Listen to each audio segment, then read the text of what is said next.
নমস্কাৰ প্ৰিয় দৰ্শকসকল, এষ্টাশংকৰ YouTube channel আৰু ফেচবুক পেজৰ মাজত সকলোকে পুনৰবাৰ নতুন এটা ভিডিঅ'লৈ আন্তৰিক স্বাগতম জনাইছোঁ। আজিৰ ভিডিঅ'টো আপোনালোকৰ বাবে লৈ আহিছোঁ। আপোনালোকে বহুতে সোধে যে শত্ৰু সমস্যাৰ পৰা আমি কেনেদৰে কি নিয়ম সেনেকুৱা জ্যোতিষশাস্ত্ৰীয় প্ৰতিকাৰ উপায় কৰি পেলাই যিমান ডাঙৰে শত্ৰু নাথাকক কিয় সেই শত্ৰুৰ পৰা আমি যাতে হাত খাই উঠিব পাৰোঁ তাৰ বিষয়ে সম্পূৰ্ণ ভিডিঅ'টো লৈ আহিছোঁ। আজি বিশেষ কিছু 2-4টা সৰু উপায় আপোনালোকৰ বাবে লৈ আহিছোঁ, যাতে জীৱনত যিমান ডাঙৰে শত্ৰু নাথাকক কিয় সেই শত্ৰুৰ সমস্যাৰ পৰা যাতে আপোনালোকে অকণমান হ'লেও পৰিত্ৰাণ পাব পাৰে তাৰ বিষয়ে আজি ভিডিঅ'টো লৈ আহিছোঁ। গতিকে ভিডিঅ'টো সম্পূৰ্ণ শেষলৈকে চাব আৰু ভিডিঅ'টো আৰম্ভ কৰাৰ আগত সকলোলৈকে সৰু এটি অনুৰোধ জনাইছোঁ। এতিয়ালৈকে যিসকলে আমাৰ এষ্টাশংকৰ ইউটিউব চেনেলটো ছাবস্ক্ৰাইব কৰা নাই, অনুগ্ৰহ কৰি ছাবস্ক্ৰাইব কৰি কাষতে থকা বেল আইকন নটিফিকেশ্যনটো দবাবলৈ একেবাৰে নাপাহৰিব। আৰু আজি ভিডিঅ'টো হনুমানজী, শিৱ বাবা আৰু মা কালী ৰিলেটেড ভিডিঅ' হ'ব। গতিকে তেখেতলোকক পূজা কৰিব লাগিব আৰু পূজাৰ মাধ্যমে আপোনালোকে শত্ৰুৰ পৰা পৰিত্ৰাণ পাব। গতিকে অনুগ্ৰহ কৰি সকলোৱে হৰ হৰ মহাদেৱ, জয় মা কালী, জয় মা কামাখ্যা, জয় হনুমানজী ইত্যাদি আপোনালোকে কমেণ্ট কৰিব। চাওক, যদি শত্ৰু আপোনাৰ পচন্দ শত্ৰু হৈ আছে তেতিয়াহ'লে আপোনালোকে এই উপায়খিনি আপোনালোকে কৰি চাব, বহুতখিনি উপকৃত হ'ব পাৰিব। কি কৰিব লাগিব? প্ৰথমত আপোনালোকে যিকোনো এটা অমাৱস্যাৰ দিনা, নহ'লে আপোনালোকে যিকোনো এটা শনিবাৰ, নহ'লে আপোনালোকে মঙলবাৰ ৰাতি এই কামটো যদি কৰিব পাৰে আপোনালোকৰ জীৱনত যিমান ডাঙৰ সমস্যা নাথাকক শত্ৰুৰ, আপোনালোকে বহুখিনি পৰিত্ৰাণ পাবলৈ সক্ষম হ'ব। প্ৰথমত কি ক'লোঁ যে অমাৱস্যা হ'ব লাগিব। যদি অমাৱস্যা নাপায় তেতিয়াহ'লে যিকোনো এটা শুক্লপক্ষৰ প্ৰথম শনিবাৰ হ'ব লাগিব, নহ'লে শুক্লপক্ষৰ প্ৰথম মঙলবাৰ হ'ব লাগিব। আৰু ৰাতি মানে আপোনালোক সকলো মানুহ শুই যোৱাৰ পিছত সেই কামটো যদি ৰাতি 11টাৰ পৰা 12টামান বজাৰ ভিতৰত কৰিব পাৰে তেতিয়াহ'লে খুব বেছি ভাল ৰিজাল্ট পায়। কি কৰিব? এটুকুৰা আপোনালোকে নিম কাঠ ল'ব বা নিম গছৰ এটুকুৰা ডালি ল'ব আৰু এটা মাৰ্কাৰ, ৰঙা কালাৰৰ মাৰ্কাৰ পেন ল'ব। প্ৰথমতে আপোনালোকে দিনতে বস্তুখিনি গোটাই ল'ব লাগিব। অকণমান যিটো নিম কাঠ হয় সেই নিম গছৰ কাঠ অকণমান আপোনালোকে ল'ব লাগিব বা নিমৰ ডালি এটা আপোনালোকে ল'ব লাগিব। লৈ পেলাই এটা মাৰ্কাৰ পেন আপোনালোকে বজাৰৰ পৰা ল'ব, ৰঙা লিখা মাৰ্কাৰ পেন।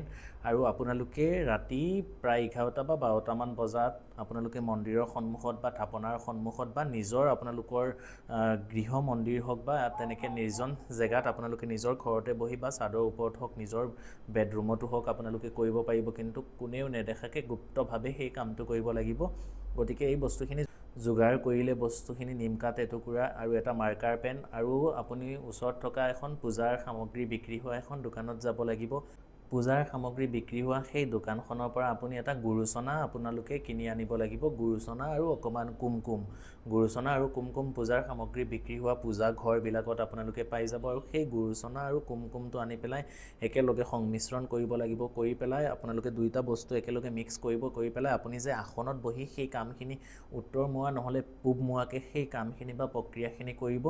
কৰাৰ সময়ত আপোনাৰ চাৰিওপিনে এটা বাউণ্ডাৰী আপুনি গোলাকাৰ এটা ৰিং বনাই ল'ব আৰু বনাই লৈ সেই ৰিংটোৰ মাজত মা কালী, হনুমান, মা কালী, মা কামাখ্যা, হনুমানজী বা শিৱ বাবাৰ নাম লৈ সেই গোলাকাৰ এটা বৃত্ত আপুনি চাৰিওপিনে আঁকি দিব। দি পেলাই পূবমুৱাকৈ বা উত্তৰমুৱাকৈ বহি পেলাই আপোনালোকে ইষ্ট দেৱ দেৱীক, যোনজন ভগৱানক আপোনাৰ ভাল লাগে তেখেতৰ নামটো আপুনি 108 বাৰমান জপ কৰিব পাৰিলে খুব ভাল, নহ'লে 28 বাৰ, মিনিমাম 8 বাৰ, 11 বাৰ তেনেকুৱা আপুনি জপ কৰিব। কৰি পেলাই সেই শত্ৰুজনৰ নামটো সেই নিম কাঠৰ ওপৰত লিখিব ৰঙা মাৰ্কাৰ পেন দি, শত্ৰুজনৰ নাম। আৰু শত্ৰুজনৰ যদি দেউতাৰ নাম জানে দেউতাৰ নাম, আৰু যদি দেউতাৰ নাম নেজানে ক'ত আছে শত্ৰুজন সেই তেখেতৰ প্লেচটো লিখিব, মানে তেখেতে ক'ত বৰ্তমান আছে প্লেচটো লিখিলে। লিখাৰ পিছত আপুনি শত্ৰুজনৰ নামো লিখিলে ধুনীয়াকৈ। লিখাৰ পিছত আপুনি এখন ৰঙা কাপোৰ ল'ব লাগিব। সেই ৰঙা এখন কাপোৰ দি পেলাই সেই কাঠ টুকুৰা বা সেই যে নিম গছৰ যিটো ডালি, সেই কলম দি পেলাই শত্ৰুজনৰ অসমীয়া, ইংৰাজী, হিন্দী, বেংগলী আপুনি যি ভাষাৰ নেজানে কিয় সেই ভাষা দি লিখিব। একদম একাগ্ৰ নিষ্ঠা সহকাৰে সেইদিনা ৰাতি আপুনি লিখিব। লিখি পেলাই সেই ৰঙা কাপোৰ অকণমান বেছিকৈ ল'ব। লৈ পেলাই আপুনি কাপোৰখন কাঠৰ ওপৰত সেই নাম লিখাৰ ওপৰত মেৰিয়াই দিব। দি পেলাই আপুনি সৰু সেনেকৈ আলপিন 9টামান আলপিন ল'ব লাগিব। অৰ্থাৎ আপুনি সৰু গজাল, সৰু 1 ইঞ্চিমানৰ গজাল বা হাফ ইঞ্চি গজাল আপুনি ল'ব লাগিব বা আলপিন ল'ব লাগিব 9টামান।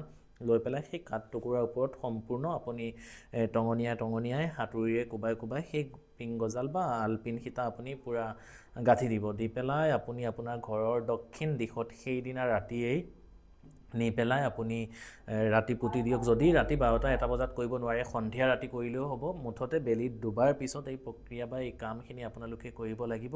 আৰু নি পেলাই আপোনালোকে 1 ফুটমান গাঁত খান্দি পেলাই আপোনালোকে নি পেলাই ঘৰৰ দক্ষিণ দিশত, আপোনাৰ ঘৰৰ দক্ষিণ দিশত বা যিকোনো আপোনাৰ ঘৰৰ পৰা দক্ষিণ স্থানত, নিৰ্জন স্থান বা গুপ্ত জেগাত নি পেলাই পুতি দিব, নহ'লে যিকোনো বুৱতী নৈত নি পেলাই আপোনালোকে উটুৱাই দিব। আপোনালোকে কৰি চাব, সেই শত্ৰুজন যিমান ডাঙৰে শত্ৰু নাথাকক কিয় আপোনালোকৰ ব্যক্তিগতভাৱে কোনো ধৰণৰ তেখেতে ক্ষতি কৰিব নোৱাৰিব। আৰু 2-এটা উপায় দিম, এইখিনিতে 2-এটা সৰু সৰু কথা আপোনালোকৰ মাজত জনাই ল'ব খুজিছোঁ। আপোনালোকে বহুতে মোৰ লগত বা আমাৰ লগত যোগাযোগ কৰিম বুলি ভাবে, মোক ক'ত কেনেকৈ কিদৰে যোগাযোগ কৰিব পাৰিব। মোৰ চেম্বাৰ গুৱাহাটীত আছে, নগাঁৱৰ Kathiatoli Ramakrishna gems and jewellery মোৰ আটাইতকৈ পুৰণি চেম্বাৰ। তাতো আপোনালোকে অতি কম সময়ৰ ভিতৰত নগাঁৱতে মোক দেখুৱাব পাৰিব।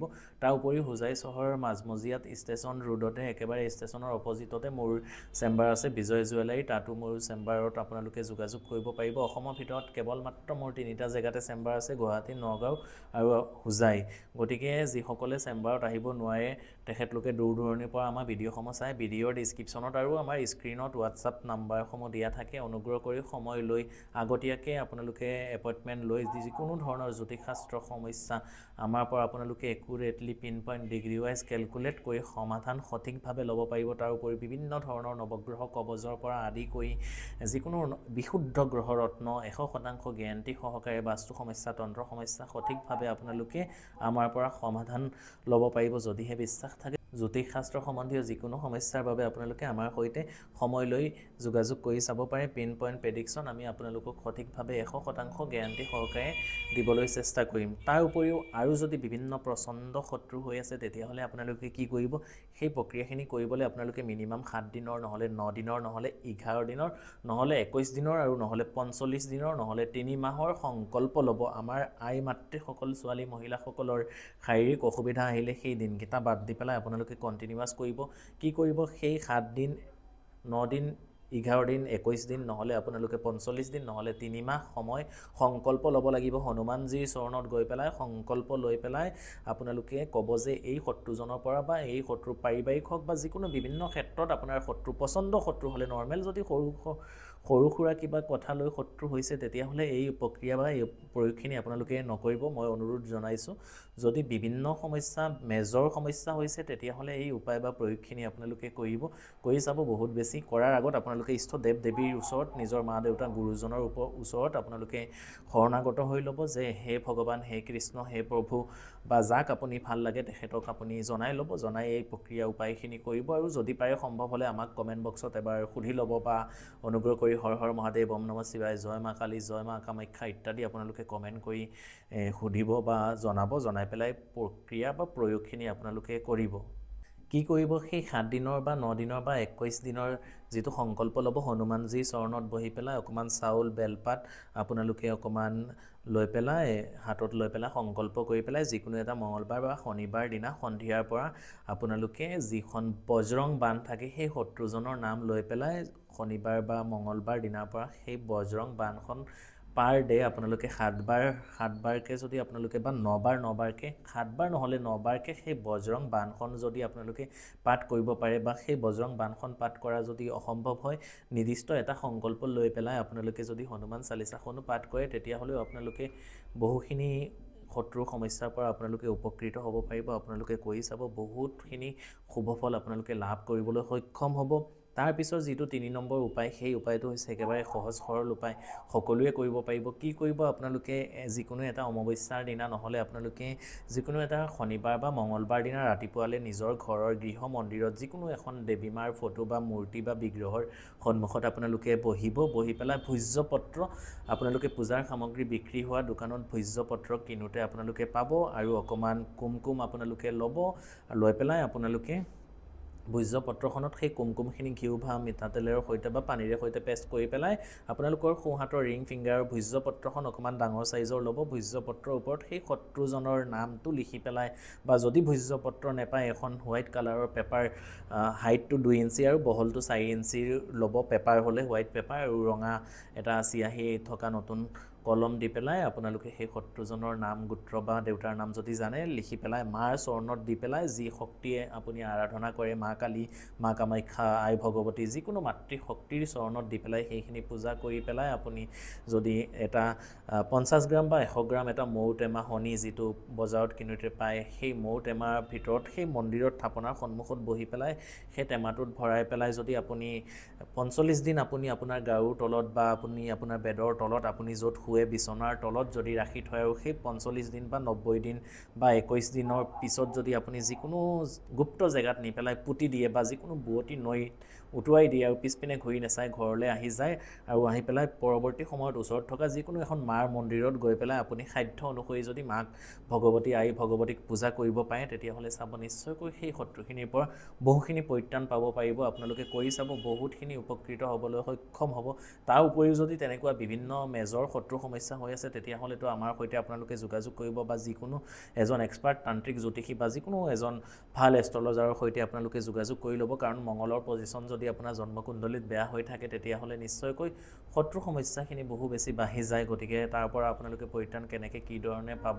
সেইখিনি আপোনালোকক জনাব তাৰ উপৰিও যদি পাৰে মা বগলাৰ যিটো মন্ত্ৰ থাকে মা বগলাৰ বীজ মন্ত্ৰ মা বগলাৰ প্ৰণাম মন্ত্ৰ বা মা বগলাৰ বিভিন্ন ধৰণৰ মন্ত্ৰ স্তোত্ৰম থাকে সেইখিনি যদি আপোনালোকে পাঠ কৰিব পাৰে তেতিয়াহ'লে সেই শত্ৰু সমস্যাৰ পৰা আপোনালোকে পৰিত্ৰাণ পাব আই ভগৱতী মা বগলা দেৱীক কামাখ্যা মন্দিৰ দৰ্শন কৰি তাতো গৈ যদি মঙ্গলবাৰ দিনা বা দেওবাৰ দিনাও যদি আপোনালোকে হালধীয়া ফুল বস্ত্ৰ ইত্যাদি হালধীয়া প্ৰসাদ দি পেলাই আপোনালোকে পূজা ইত্যাদি আপোনালোকে কৰে তেতিয়াহ'লে শত্ৰু সমস্যাৰ পৰা পৰিত্ৰাণ পাবলৈ আপোনালোকে সক্ষম হ'ব গতিকে সৰু ভিডিঅ'ৰ মাধ্যমে আপোনালোকক বহুখিনি গুপ্ত উপায় বা প্ৰয়োগ দিলোঁ আশা কৰি আপোনালোকে কৰি চাব বহুতখিনি উপকৃত হ'বলৈ সক্ষম হ'ব গতিকে আকৌ এবাৰ অনুৰোধ কৰিছোঁ এতিয়ালৈকে যিসকলে আমাৰ এষ্ট্ৰ শংকৰ ইউটিউব চেনেলটো ছাবস্ক্ৰাইব কৰাগে নাই যদি ভিডিঅ'টো প্ৰথমবাৰৰ বাবে চাইছে অনুগ্ৰহ কৰি চেনেলটো ছাবস্ক্ৰাইব কৰি কাষতে থকা বেল আইকন নটিফিকেশ্যনটো দবাবলৈ একেবাৰে নেপাহৰিব আৰু ভিডিঅ'টো কেনেকুৱা লাগে বা আমাৰ ভিডিঅ'ৰ পৰা আপোনালোকে কেনেকৈ কি ধৰণে উপকৃত হয় অনুগ্ৰহ কৰি জনাবলৈ একেবাৰে নেপাহৰিব বা আমাৰ ভিডিঅ'সমূহ আপোনালোকৰ কেনেকুৱা লাগে অনুগ্ৰহ কৰি জনাব আৰু কি ধৰণে আমি ভিডিঅ'সমূহ দিলে আপোনালোকে উপকৃত হ'ব আপোনালোকৰ বিভিন্ন সমস্যাৰ পৰা পৰিত্ৰাণ পাব অনুগ্ৰহ কৰি আপোনালোকে জনাব আৰু সকলোলৈকে মই আকৌ এবাৰ হৰ হৰ মহাদেৱ জয় মা কালী জয় মা কামাখ্যা জয় শ্ৰীৰাম জনাইছোঁ আৰু নতুন লগ পাম আকৌ এটা ভিডিঅ'লৈ ধন্যবাদ